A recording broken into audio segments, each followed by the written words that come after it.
internet. Today I am going to do the Harry Potter spells tag. I was not tagged to do this, but I've seen a couple of other people doing it and it looks like a lot of fun, and it's been a hot minute since I've done a tag on here, so I decided to do it. I'm going to put the original video down in the description. Yeah, let's get started. So the first one is Expecto Patronum, a childhood book connected to good memories. So the obvious answer here would be Harry Potter, but I'm going to avoid using Harry Potter for any of the answers. I believe you're not supposed to use Harry Potter books for any of the answers. So instead, I'm going to kind of lump together pretty much all of the American Girl books. These are some of the mysteries, but really just all of them. I have very, very fond memories as a child reading all of the American Girl books and checking them out from my elementary school library. I would buy a lot of them whenever I would have a chance to go to the bookstore, and I would save my money to buy my favorites. And I would say that American Girl books, along with Harry Potter, are the reason that I grew up really loving to read. So American Girl books have a very special place in my heart, and if you read any of them as a kid, let me know down in the comments. My favorite was Kirsten, but I also loved Samantha's books and Kit's and Addie's back in the day. The next one is Expelliarmus, a book that took you by surprise. This kind of works for this question, but I'm going to go with Amy and Roger's Epic Detour by Morgan Matson. I read other Morgan Matson books and I really enjoyed them. I really like the way she tells a story, and I expected to like this book, but I didn't expect it to become my favorite Morgan Matson book so far. So in that regard, it did take me by surprise because I absolutely loved this contemporary. It's about a girl named Amy who in the last few months has lost her father in a car accident, and so she is afraid to drive. And her family ends up moving across the country from California to Connecticut. And her mom's already in Connecticut. She had to go early for work. But now Amy's been tasked with getting the family car to Connecticut. And so since she's afraid to drive, her mom asks another friend of hers son to drive them to Connecticut. And they end up taking a bit of a detour, as the name suggests. And it's really cute and just really, really good, and I really liked this contemporary. The next one is Prior Incantato, which is the last book you read. Not sure if I said that one correctly. But the last book I actually finished yesterday, and that was my reread for Queen of Shadows by Sarah J. Maas. I've been rereading the Throne of Glass books in preparation for the final book, Kingdom of Ash, which comes out at the end of October. And this is the fourth book in this series, and when I first read them, it was my favorite. I haven't read Tower of Dawn yet though, so we'll see if that holds true. As of right now, out of the first 4 books that I've completed, plus the Assassin's Blades, I guess 5, this is still my favorite, but we'll see. That could change.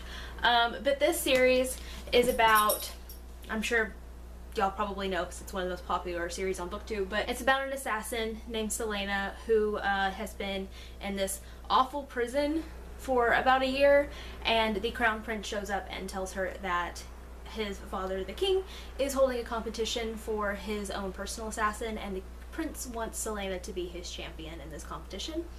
And it gets a lot more intense and complicated from there, but it's a really good series. I know that a lot of people have issues with this series, but for me personally, I really, really enjoy it.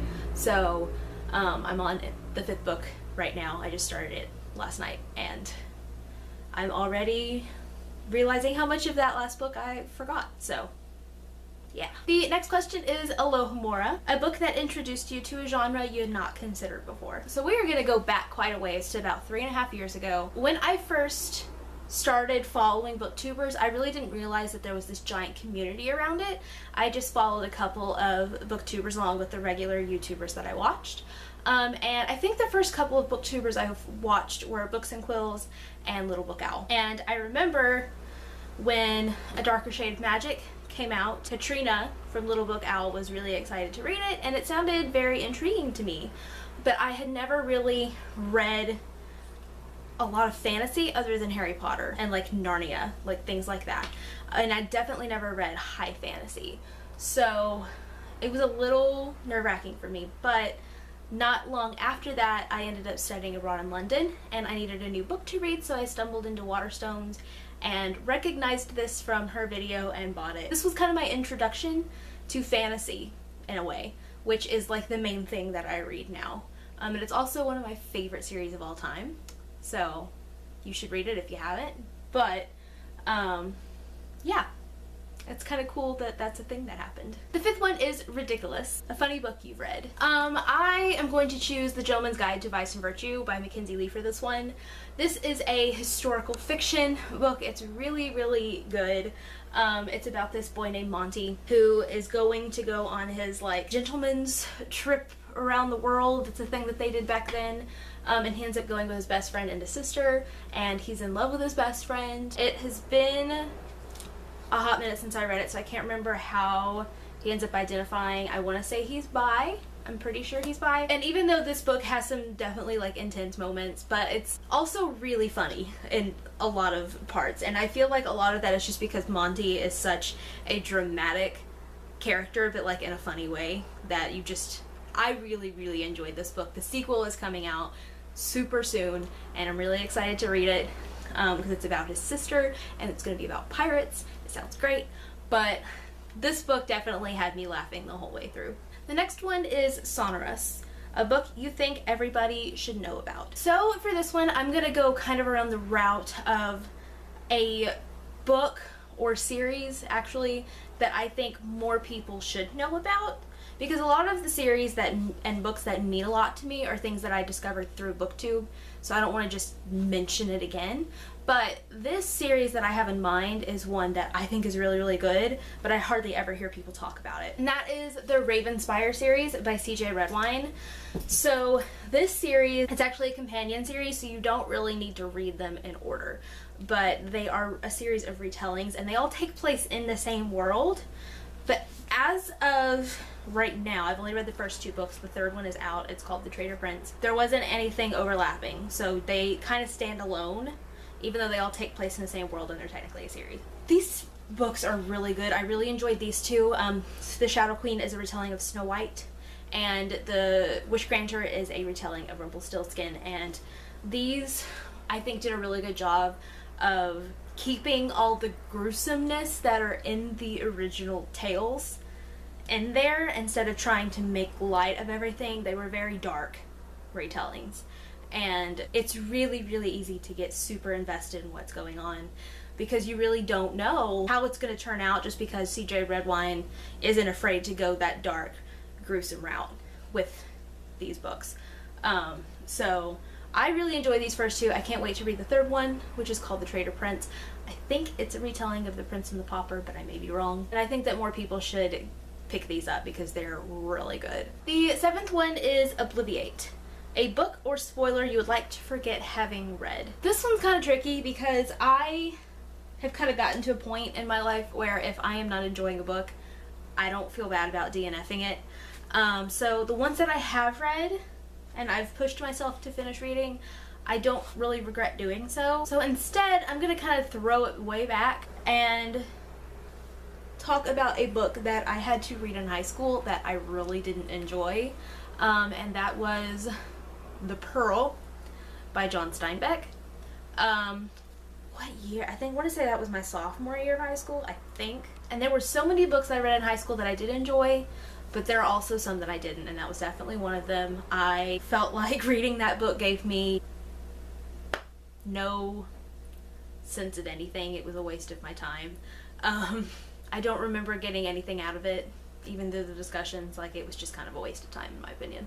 Yeah, that's all I really have to say about it. Funny enough, the next one is Imperio, a book you had to read for school. So on the flip side of that, I'm going to talk about books I did enjoy reading in school, and that just going to kind of lump together Shakespeare. These are a couple of the ones that I still own that I've read. A Midsummer Night's Dream, which is my absolute favorite so far, and I also have my copy of Hamlet still. But I really enjoy Shakespeare. Whenever I was in elementary school, we had a talented and gifted program, and in 5th and 6th grade you got to perform a Shakespeare play. And so being in that really made me appreciate Shakespeare a lot, and then of course I've had to read several of his plays throughout the years in school. A Midsummer Night's Dream I actually reread in a college theater class. I didn't read this in high school though. Hamlet I read my senior year. Romeo and Juliet I read in 9th grade, and I was also in that. That one I actually don't really particularly like. I've read Julius Caesar, and I feel like there's one more that I've read. Maybe not. I'm not really sure. But anyway, I really enjoy Shakespeare plays. I do own a few more that I haven't read yet that I really want to. But yeah, I enjoy Shakespeare. I also really like the editions kind of like these where it gives you like a translation to more modern day, so if you don't understand something that's going on, you can jump over and it kind of helps you understand it. But yeah, I definitely want to read some more Shakespeare in the future. Number 9 is Crucio, a book that was painful to read. My first thought was Deathly Hallows, but I can't use Harry Potter for an answer. So we're gonna go with Mockingjay, because certain characters die in this book and it's very sad and painful. Even though I really love this series, and I need to reread this series. It's been several years. But, and the last question is Avada Kedavra, a book that could kill.